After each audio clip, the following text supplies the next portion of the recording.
We're going to start with some introductions. I'll introduce myself, so will county staff and the Commission on Aging. And everyone else on the call, you can introduce yourself when you speak up for the first time in our interactive session.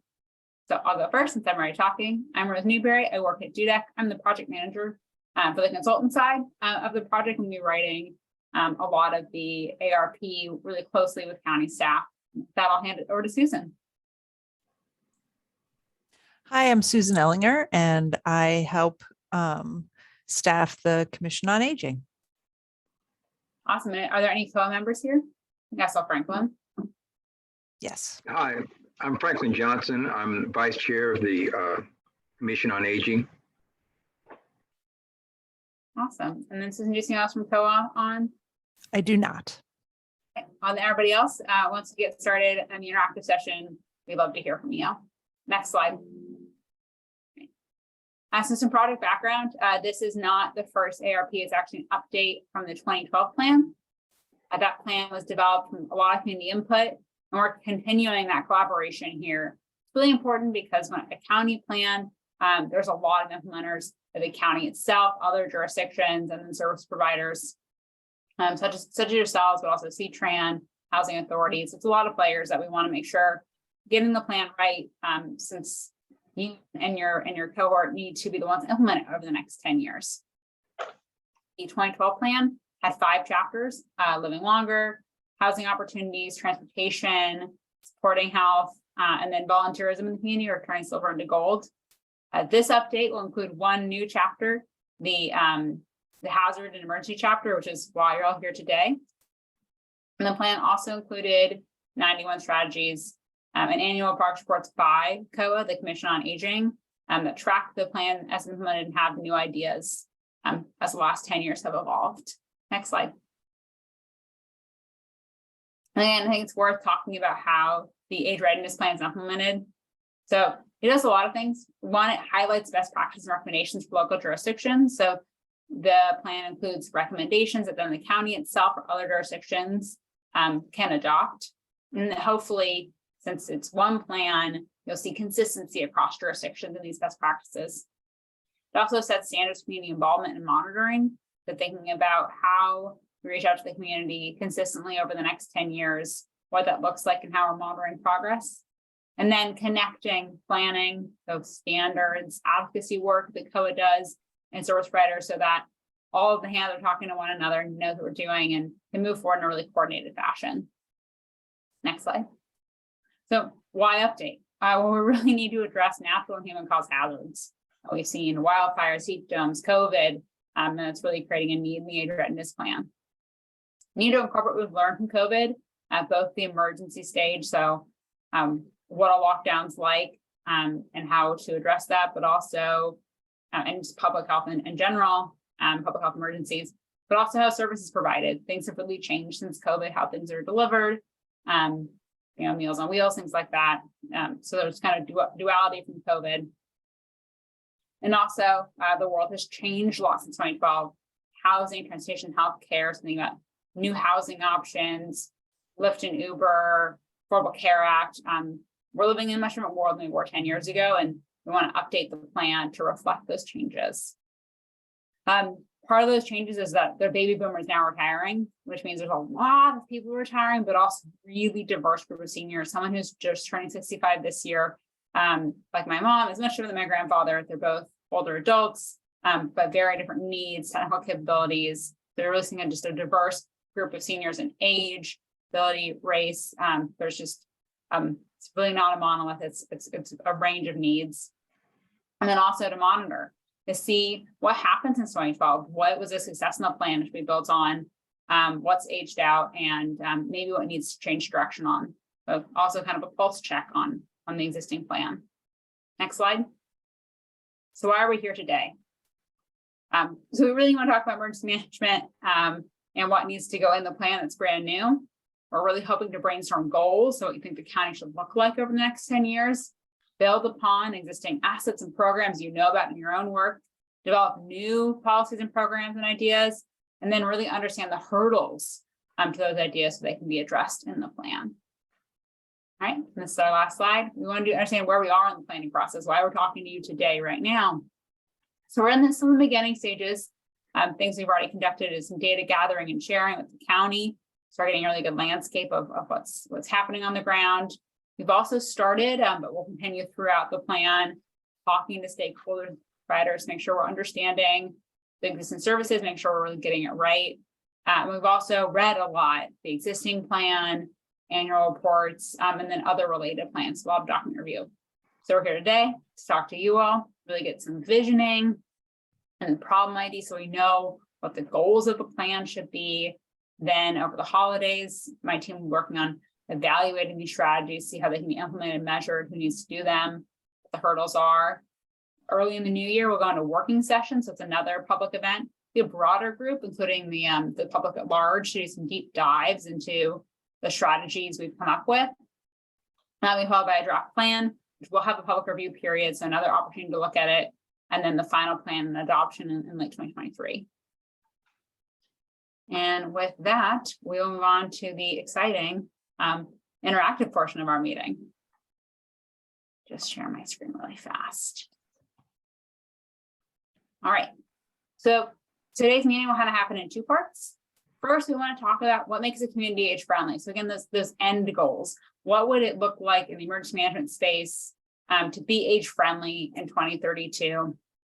One of our examples here is it's easy to get around. So any global goal you have for the plan, we'll probably spend about 5 to 10 minutes talking about those, and then move on to a separate activity that will take those goals you mentioned, and we'll really dig into them about the solutions and the hurdles to those goals. So with that, I'll open the floor up to all of you to talk about your goals and what you think Clark County should be like in the next 10 years to be age friendly in this space.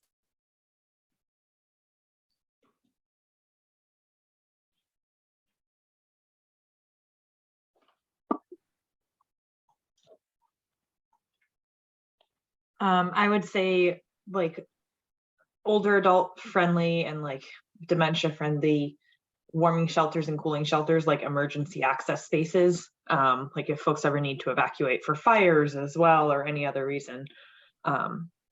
Basically emergency spaces that are both physically accessible as well as like environmentally accessible for older adults. Yeah.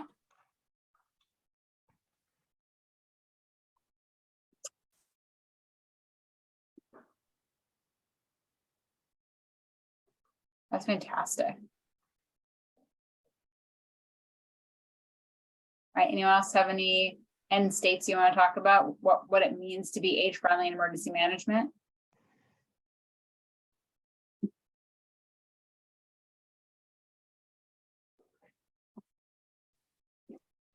To kind of piggyback, I'm sorry, this is Tippy Hartford with Clark County Public Health. I know we're supposed to introduce ourselves, sorry about that.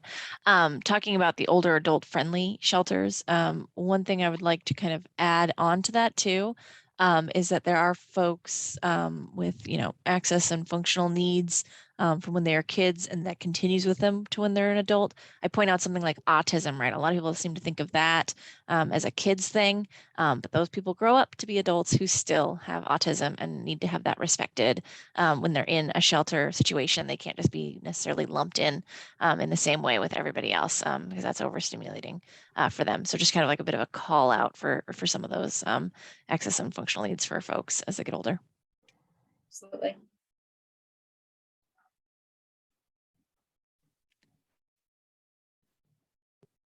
And if we're talking about a community that's age friendly, something that I know I see in other communities, maybe not so much in Clark, but in other places, I think in an attempt to combat homelessness, it creates conditions that are actually anti-age friendly, right? So by taking away park benches or other places for people to be able to stop and rest, that includes our elderly population that is impacted and hurt by that.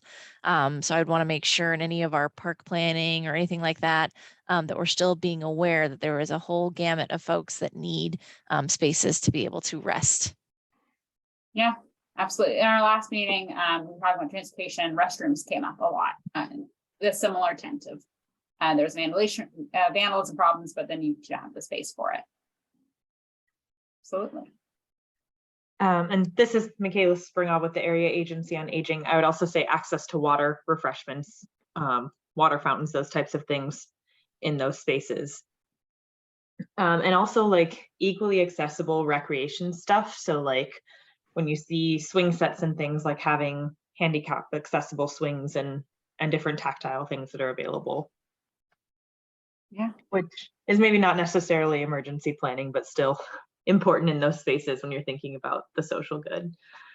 But also I was thinking relative to emergency planning, a way to access, like I'm thinking about our rural communities in the event of an emergency, if there's somebody with like a need to get to an urban area or to an access point for support, how do we get them there? Like, how do we make sure that the roads are clear? How do we make sure that we have accessible transportation for them to get to a safe place in the event of an emergency?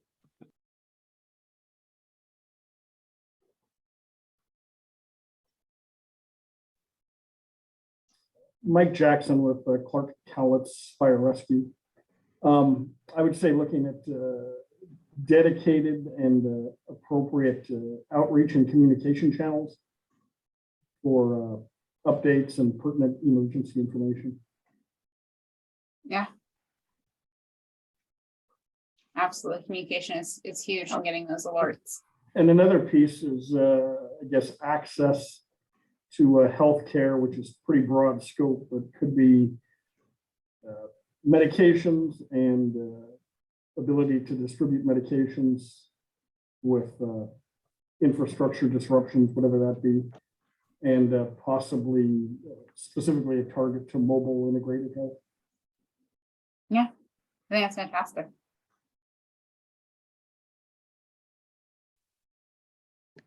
Yeah, piggybacking off the idea about the mobile health, that's been a big thing that we've been dealing with COVID, is folks that are essentially homebound or basically get a lot of their care there, the need to have programs respond to that and keep that aware when they're making their planning. With the original rollout for COVID, right, the focus was on big places like the fairgrounds and stuff that were really inaccessible for a lot of populations. So making sure that we also have in any plans, something that reflects on those folks that though they may be homebound, still interact with a lot of people coming into their home and still need that care and access. Kind of gets me thinking about the robustness of plans for partner organizations like Meals on Wheels.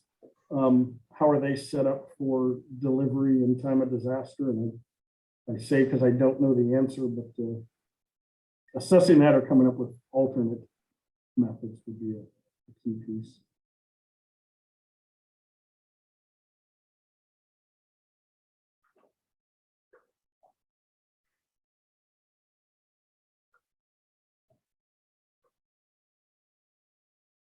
These are great. We can dig into these, or do you have any other goals they want to add? If not, you can add them later too as we start talking about these.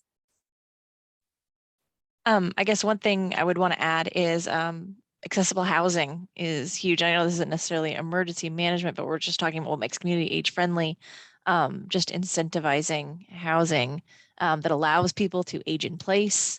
That again, not only helps those that are older, but people that at any age have access and functional needs. So I'm a huge proponent of more accessible housing for all. Totally. I mean, hey, I would say that is part of making a community age friendly, right? And also I was thinking about the communication channel amongst partners in the event of an emergency. So like, you know, if you have an individual who has really high needs, who's maybe on oxygen or requires electricity for like life-sustaining treatment, you know, and you know they're in a rural area and there's a bunch of trees down in a storm, you know, who is reaching out to that person, who is checking on them, and you know, what is the chain of response in the event that they do need assistance? Yeah, that's great. All right, this is a really good list, but does anyone have anything else they want to add before we start really digging in?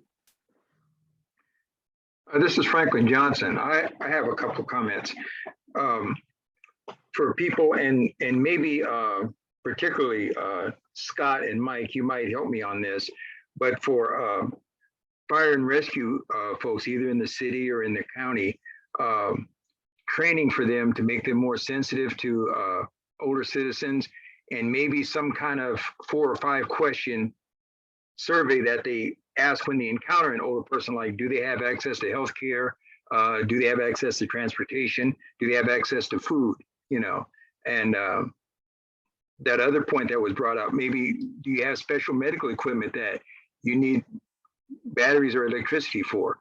Things like that, that you can kind of map out what people in those situations need so that you don't have to go back and recanvas them. Yeah, that's awesome. Yeah, I think there's certainly some work to be done there. I think we're moving in the right direction, and we're probably a little more ahead of most, whereas we have our community paramedic program with a dedicated social worker and paramedic that help get folks connected to services and some follow-up care and post-hospital discharge and falls assessment, and a number of pieces that go along with that.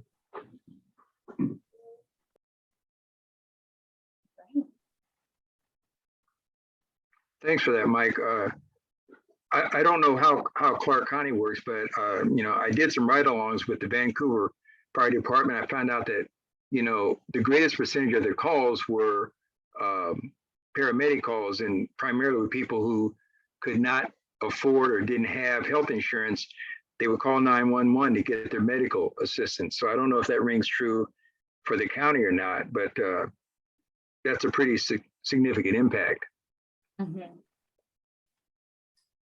Yeah, definitely. We find that consistent with us for sure. I think we're working to address that with some partnerships with ADSWA and the hospitals, and referrals from our crews to do a better follow-up service and connection to appropriate resources. So we're having some good success with that. We were even, first part of this year, 10% of our call volume was ground level falls. So we do 100% follow-up with all of those, and some good things in progress. That's awesome. All right, I think with that, we can start really continuing the conversation and digging into these ideas. So here in the blue, you will see your ideas. And then we can start talking about solutions. Maybe these are new ideas you have or things you've seen work in part of the counties or outside the county. And then also hurdles that you've seen in your own work that make the end goal hard to reach. So with that, we can start with accessible shelters. So again, solutions, ideas you have that should be in the plan, but also what hurdles you've seen and what's making these shelters maybe less accessible.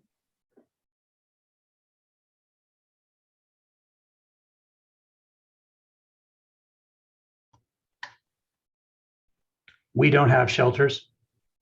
Okay. So in Clark County, we don't have any governmental agency that as a mission provides disaster sheltering. We have a lot of community-based and non-governmental organizations that provide emergent need sheltering to people who are experiencing homelessness, and for them, sheltering is an emergency.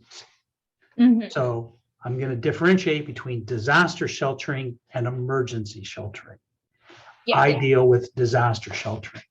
We don't have any agency in Clark County, governmental agency, who has as part of their mission disaster sheltering. So that means when we have a need for disaster sheltering, we're going out to usually private entities, primarily faith-based, and asking them to support sheltering. So we're transitioning a building that has one function 99% of the time to a very specific function for that disaster. So that's one of the challenges that we have. absolutely. And are you doing the outreach before, after, during the hazard event? All three. So we work with the American Red Cross and other agencies to identify community partners who may be able to help us support sheltering. And so when we have a need, we reach out and see if they're able to support us in the moment.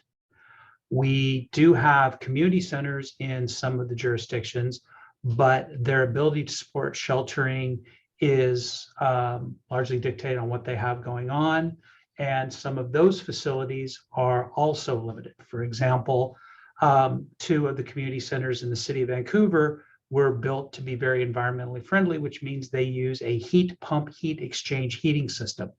That only cools the ambient temperature by about 20 degrees, and it only warms the ambient temperature by about 20 degrees.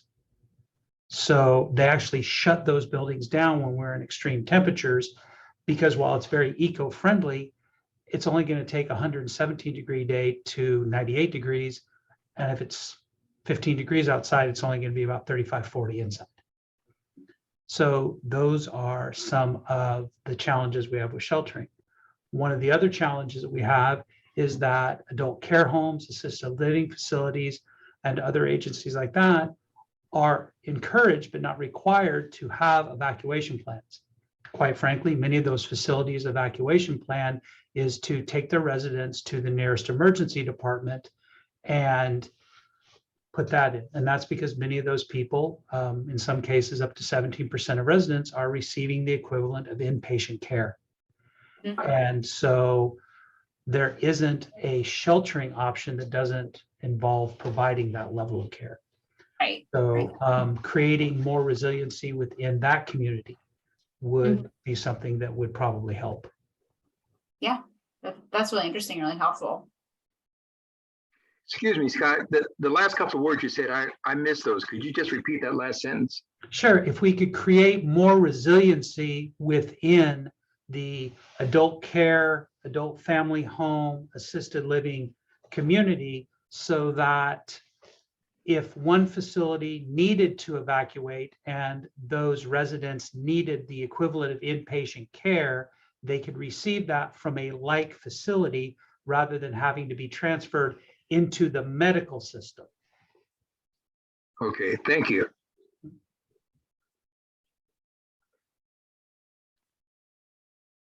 Yeah, those have been great comments, Scott. Does anyone else have any hurdles they want to talk about, or potential solutions, ideas they have?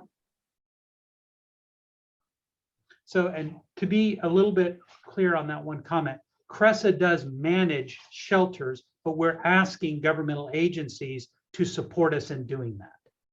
So, for example, Multnomah County has taken the approach where they have designated their entire county library system as a disaster sheltering.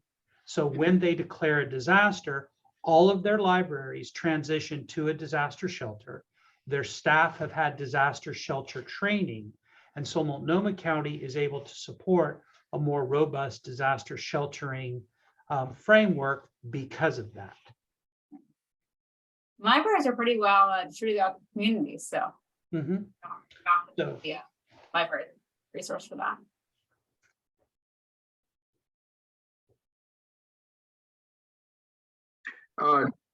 Just one other question, Scott, on those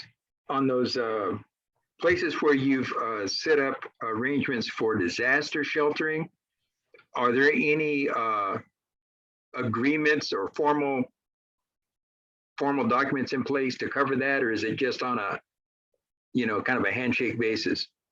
So some of them, it depends on how the host organization is structured. For some of the faith-based organizations, a verbal agreement is sufficient. For others, there is a written memorandum of understanding either with the American Red Cross or with CRESA. So it depends on what their needs are for them to provide that service. Okay. So we also are very hesitant to pre-identify shelters. And the reason for that is we know that, for example, if I say that the First Baptist Church on Main Street is a shelter, then anybody who lives within a 5-mile radius is going to, in their mind, designate that as their shelter. And that means that when we have a declared emergency, if that shelter isn't accessible because it's part of the disaster, then people haven't made a mental backup plan, and it becomes harder to change our messaging. We also know that we can have more people show up to that shelter than that shelter is capable of supporting, because again, In their mind, they assume that is their shelter because of its proximity. So Right. while we have lists and plans for sheltering that we can expand, one of the reasons we don't pre-identify a lot of those is because we want to make sure that those shelters are accessible and available in the moment. We also don't want people to show up at a shelter that cannot support them. Mhm. So as we've mentioned, we have people who may have medical needs, they may have, as Tippy mentioned, access and functional needs, and we would rather move them from where they're at to a place where they can be immediately supported than move them from where they're at, or have them move from where they're at to a shelter that can't support them and then move them again.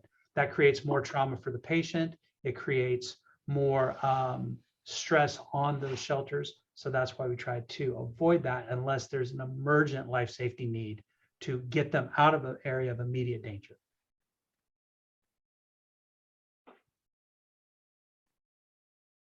That's really helpful. All right. Anything else on shelters, or do you want to move on to the next item? All right. And of course, if anyone has any other ideas, pop them in the chat, or we can come back to this as we want to.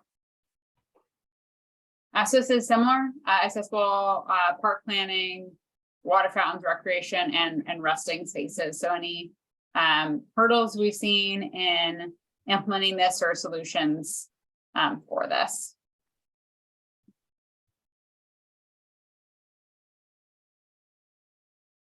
I think as Tippy mentioned, it ties into the larger issue of how to support the unhoused positions so that parks could be used as perhaps a temporary staging area in an emergency, and that they would have those rest facilities, but in a way that doesn't, people who run house should have an option other than staying in parks to get access to those facilities. Yeah.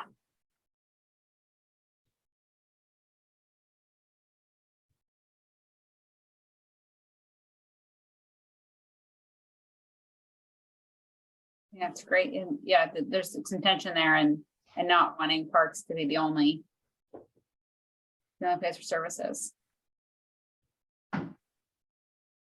Yeah, so anything you want to add to accessible parks? Well, I think maybe there's some opportunity there for maybe not parks to be the the final emergency resting place, for sheltering or that kind of thing, but just like as a resource connection location, a place that people can find where they can access resources, and like just a community hub, if you will. Yeah, absolutely. Would signage address that issue like in parks, or were you thinking of something else? Oh, I'm thinking of like in the event of an emergency, like a community gathering space. Like if you are displaced by X event, gather at this park to connect with resources. We call those disaster assembly areas. There we go. We do work with Parks and Rec to potentially use parks as a disaster assembly area. So the way an emergent disaster works is we declare an area to be an evacuation zone. We direct people that are in that leave now to go to a specific location where we try to provide information, but we also make an effort to triage those who are evacuated to determine what their needs are. We know that we're going to have some people who leave who are capable of self-sheltering. They can pay for a motel, they can go stay with friends or relatives. Our obligation to them is to provide them timely and accurate information. Then we're going to have people who are able to self-shelter provided we provide them real estate. For example, people who are able to park their recreational vehicles at the A Casino or at the Port of Kaminista-Washougal. And then we have the third group, who are the people that I need to find a bed for. And that's either because they don't have the economic resilience to provide for their own, they don't have the family connections, or in many cases, they have additional needs where they need that additional support. And so in a assembly area, such as a park or parking lot, we're able to help identify what those needs are. And as Franklin mentioned, we do have a series of triage questions that we ask people to help determine in that instance where we need to help or where we need to go to get them the help they need. Ah, see, you're already ahead of me. I got to leave it to the experts. I'm not an expert. Somebody who's moderately familiar with the topic. I appreciate that. I learned something new today. I think it's been great. As our scribes catch up, we can move to emergency transportation for rural community members. I think there's some obvious hurdles here, but it'd be great to hear about hurdles and solutions for our rural folks. So one of the biggest challenges that we have during emergency transportation is that while we're trying to get people out, we're trying to also get resources in. Mhm. And oftentimes in rural areas, the safe routes in are also the safe routes out. Mhm. And so that's one of the reasons that we really encourage people to leave early before the danger becomes imminent. Not only is it easier for us to coordinate transportation, working with public transportation, as well as some of our search and rescue volunteers, but we're less likely to run into a situation where first responders have determined that it's too dangerous to send assets in to move somebody out. So if we can work more on public messaging where we encourage people to leave early. If you have anything that would hamper your movement from an area, we encourage you to leave when we tell you to get ready to leave rather than when we tell you you need to leave now. Okay. So if we could support that messaging, that would be a big one, you know. And the hurdle to that is that people don't want to leave. It's their home, it's where their support is, it's where their comfort is. And leaving home for the uncertainty of a community shelter or the uncertainty of will I have support is one of the reasons that people are hesitant to leave beforehand. Yeah, that's really interesting. I also wouldn't know if we were leaving maybe at the set stage and not the go stage. Exactly. Yeah, we encourage them to leave at the set stage, not the go stage, because of that.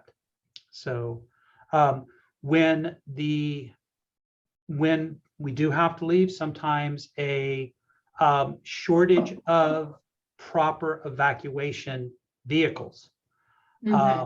We have a limited number of basic and advanced life support ambulances.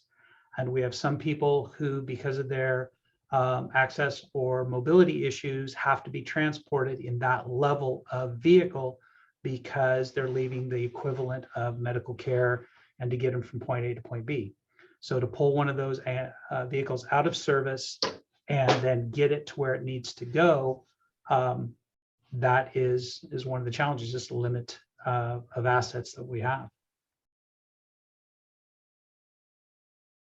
Yeah, Scott's bringing up a lot of really great points here, and it's something that we all just dealt with the Nokia fire. We were having this issue with adult care homes who have a lot of people that are on ventilators, that are bed bound, things like that, that are special needs, and that we had to pre-plan with them, even when they were just at the, kind of get ready stage that we would want to evacuate at that point, just because the resources we would have to call upon are so limited to get a specialty bariatric ambulance or any of, like Scott mentioned, the advanced life supports, and having so many of them focused on one area, and then how far away is the area that they have to get to in order to get to a safe evacuation zone that takes that ambulance out of commission for an extended period of time to do that.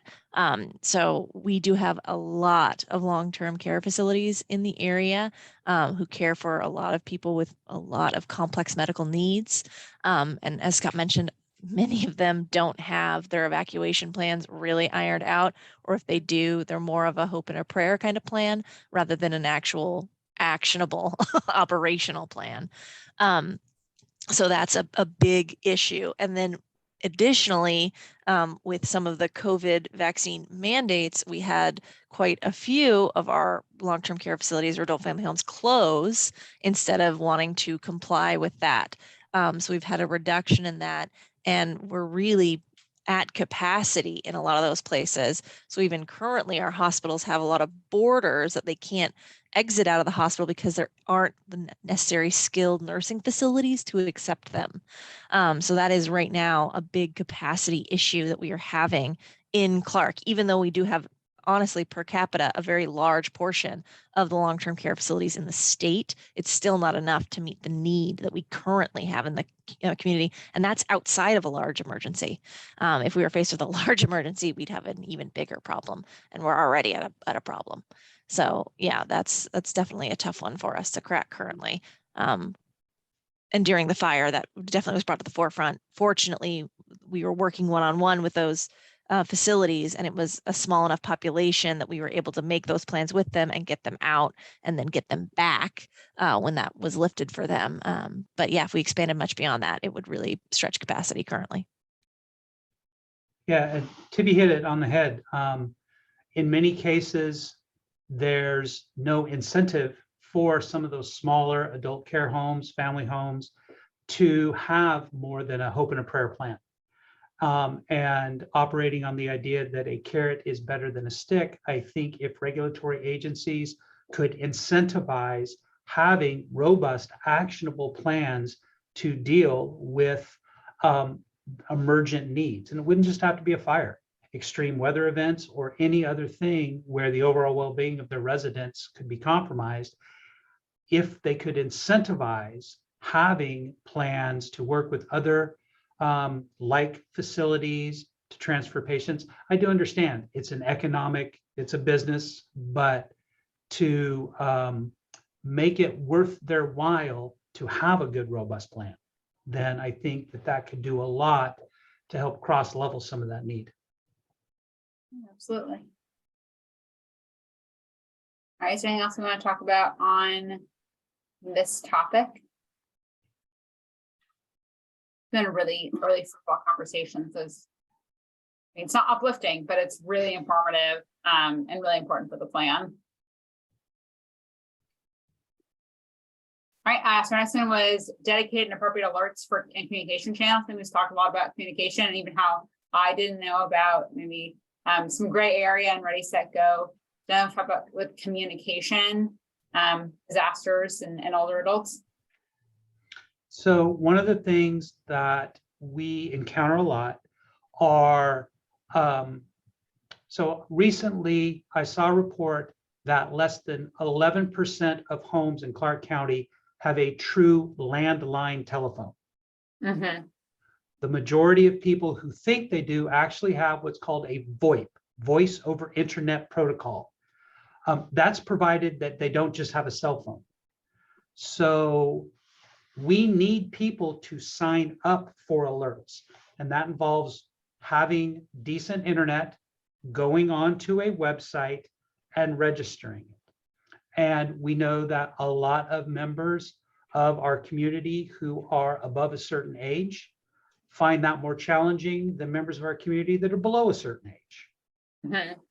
And so not just having access to those systems, but having access to people who can help them understand those systems in a way that is meaningful to them and not condescending and is not making them feel diminished.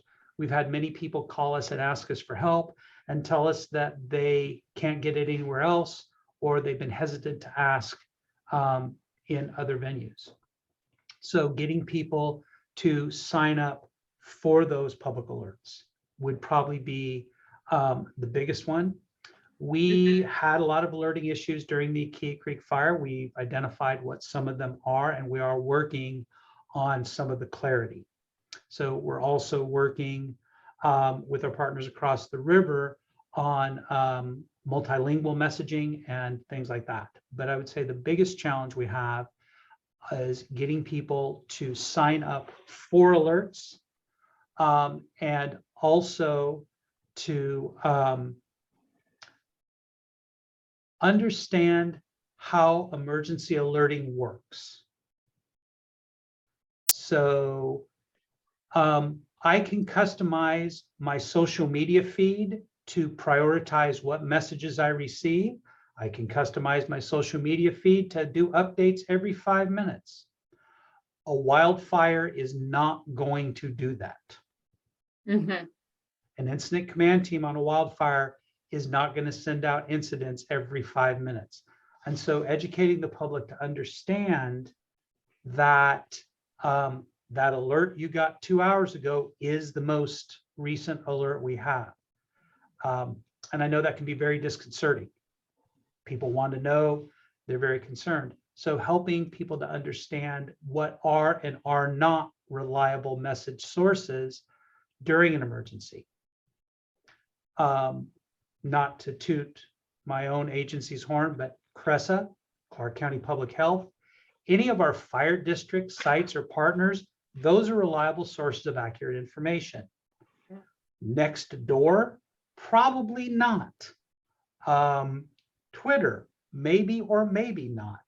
So really encouraging people to go to sources of information where they may not feel they're getting accurate information, but it probably is. Yeah, that's what I thought. Yeah, once again, Scott brings up a lot of wonderful points, and their group did a phenomenal job throughout the fire with pushing information out and having some great interactive maps. People could put in their addresses to see where they were. But that gets us back to our hurdle of those folks that aren't able to access that information, right? And how we need to increase, penetration of internet access in our community, especially for folks that are more internet hesitant, right? Or that it's beyond their financial reach, because as our society continues to go to that way, there are less people that are going to watching TV, right? Because now a lot of folks, your TV doesn't have an antenna, so unless you're paying, you're not even able to get the local news information anymore, and they don't have a newspaper that they're referring to, right? And so in a lot of those situations, it's very difficult to reach that audience. They might only be looking at, say, the national news, right? And so they're not picking up on the local emergencies that are happening that they should be aware of. So that's definitely a hurdle that we have in this community. Is there's a lot of really great information. It just isn't making it to people because of those things. Yeah. Tippy's right. We know that even for members of multi-generations that are media savvy, many of them have customized their input, live streaming, things like that, to the point that if I send an alert out via traditional media, they're never going to reach it. So really not only getting people access to good, reliable internet, having them have access to tech support that's actually going to help them and not intimidate them. It's also educating them on the need to have at least some contact with news sources, emergent news sources outside of their norm. So all really interesting. I do not have a landline or regular television, but I am signed up for the text alerts in my community. But yeah, that rings true. Well, and I think too that we also, and public health does this a lot too, developing good push partners. And that's a term that they usually use in association with medical points of dispensing, but we can also use it effectively for information sharing. If we have members within a community that are trusted sources of information, if they're people within a community that people often go to for information, help, support, or assistance, Meals on Wheels is a good one, then we can get people to go to that as a source of information, and then it becomes another viable conduit for them to get accurate, timely information. All right, anything on this, or do you want to move on to healthcare? Let me just say one thing before we move on. I appreciate all of the comments that you've made, Scott. One of the things that I would like to consider down the road, the Vancouver Fire Department at one point some years ago had a had a program, and I can't remember the name of it off the top of my head, but it was kind of like Map the Community, where you kind of utilize neighborhood associations to break down into smaller segments of the neighborhood, so that if there is a disaster, people are trained and in position to go and at least walk their block to see who needs help and things like that. And I was just thinking about some of the things you said as in terms of push partners, and there might be a way to look at how to utilize that function, maybe to get it going again, and organize through neighborhood associations to get people to sign up for alerts and things like that. So I just want to put that out there and come back and talk about that a little bit more later. It's called Map Your Neighborhood. We still do it. And we do it for any community group that would like us to come and do a presentation. We haven't been as active the last 2 years. Something happened in March of 2020. I forget what it was. It was in the news. Yeah.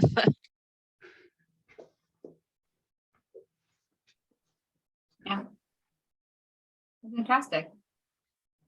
All right, and with that, we can talk about access to healthcare. I think we talked a little about that with the ambulances and those needs, but is enough to talk about with access to healthcare. I mean, broadly, I think also, and I work in this space a little bit, access to medication, access to medication that's refrigerated, just, you know, those daily needs during a hazard event. Yeah, and this was a big one during COVID when things were shut down, the difficulty to get your hands on timely medication, especially medication that is purposefully restricted. So for example, methadone was a big issue for us because you had people that you would want to be isolating and quarantining, but methadone, they don't just, you know, bring it to your house or mail it to you, right? You have to go in person to the clinic to get it, and it's every, you know, week or 10 days or whatever, because it's a controlled substance. So that was a very big issue for us in the fact that these folks need access to it, but we can't physically send them there because they would be infecting other folks, right? So that was certainly an issue, especially around controlled medications. And you could expand that beyond those kind of things. Like there are folks who need their Adderall medication, right? And that's a very tightly controlled substance that you can't stockpile, which is the typical response from emergency preparedness. Like make sure you have a hefty dose of your medication so that when an emergency strikes, you have something to deplete for a while. But there are certain medications that you're not allowed to stockpile. So that's always a concern for these kind of folks. Yeah, also to our scribes, if you get out just expensive medication, you can't stockpile certain, just more. The insurance won't let you stockpile expensive medication either. Oh, absolutely. My husband's oral chemotherapy, it's like $10,000 a month. Yeah, they won't let you get more than one. Yep. And then one of the other challenges we have is that even if somebody has their prescribed amount of prescriptions, when I tell them to leave their house now, they may not grab their meds on their way out. So now I have somebody in a script that either has a very expensive prescription or a very restricted prescription. And we're asking somebody who may or may not be their primary healthcare provider to give them a temporary script. And that can be, if it can be done, and in many cases it can't because their health management organization may not support it. It can be very complicated. But yeah, something at a regulatory level well above the county would need to create an emergency exception to some of those prescription restrictions that would allow for a very limited waiver of those restrictions, declare a disaster in conjunction with emergency management and public health, something so that we can get people who do need those things when they're in a displaced status. Yeah.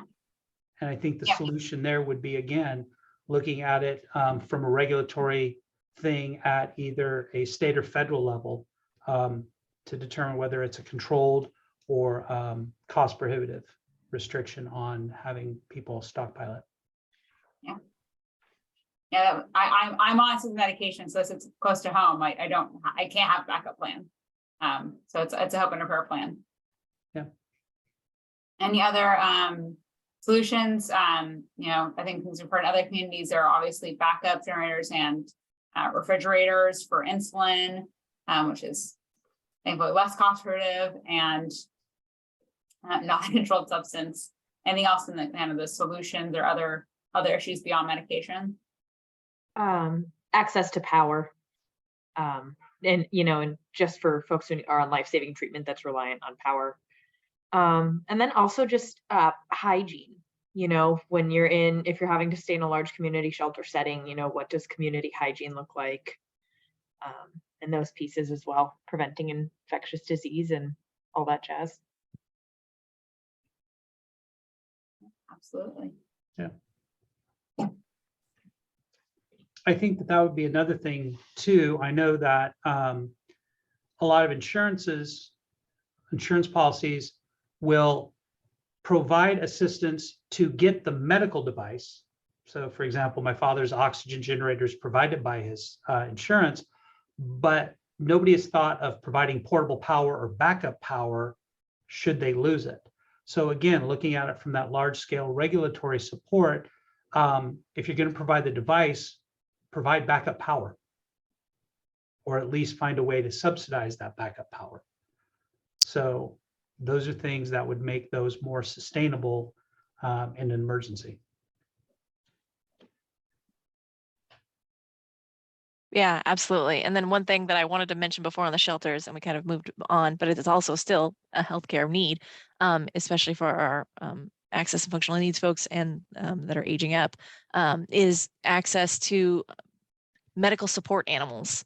And a lot of the sheltering, but anything, you know, that they aren't allowed there, or there needs to be pre-planning so that folks feel comfortable that they can leave because they need their seizure sensing dog, whatever they have, you know, like those kind of things have to be absolutely a part of that, because that's still healthcare for them and needs to be a part of that planning.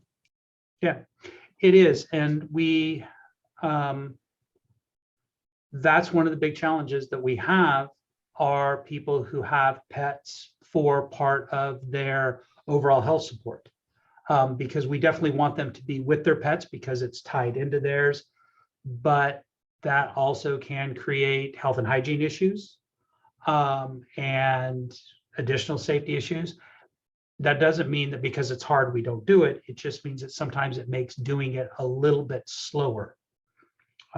Every person I've ever met in a shelter assures me that their dog or animal is completely housebroken, 100% friendly, and loves everybody. I don't know why they're growling and snapping at everybody. Well, maybe it's because you're stressed and the dog's picking up on it. Mm-hmm. But so yeah, those are things we're working on adding to our evacuation planning. Yeah, and in our last 5 minutes, we can do some wrap up. I think I'll definitely be reaching out to many of you after this call, talk through some things. This is the new chapter. It's gonna be a little more challenging to get our hands around all the fantastic work you're already doing, and it's important because we know what we're building on. So you'll definitely see some contacts, emails, and phone calls for myself or county staff in the coming weeks. And then additional follow-ups beyond just our one-on-ones. These videos will be recorded and posted on the website. So you can forward those recordings and the associated activity to anyone you think that should be involved in these conversations, maybe wasn't able to attend, to do that. And then we will have those more in-depth workshops in 2023 as well. So you'll be getting notified about that. Susan, I don't know if you had any closing words you wanted to say. I'll just thank everybody for their time. I know everybody's time is really limited, and we really appreciate everybody being involved in this and being a part of it. Yeah, I feel got a lot of good information. I learned a lot about what's already happening and the hurdles we should be adjusting. So I'll give everyone a few minutes back since it's already very dark outside. And then, yeah, I imagine I'll be reaching out in the coming weeks for anything we didn't get to discuss today and get some more background from each of you. But I just really appreciate your time and the wealth of knowledge we got here today. I think we all learned a lot and really appreciate it. Thank you guys for doing this. This is really important work. I'm very excited to see the end product. Yeah, absolutely. Well, and of course you can email me. My email's in the invite if you have anything beforehand, but expect some more correspondence probably after the Thanksgiving holiday. right. Thanks so much. You all. Thank you, everyone. Appreciate it very much. Thank you.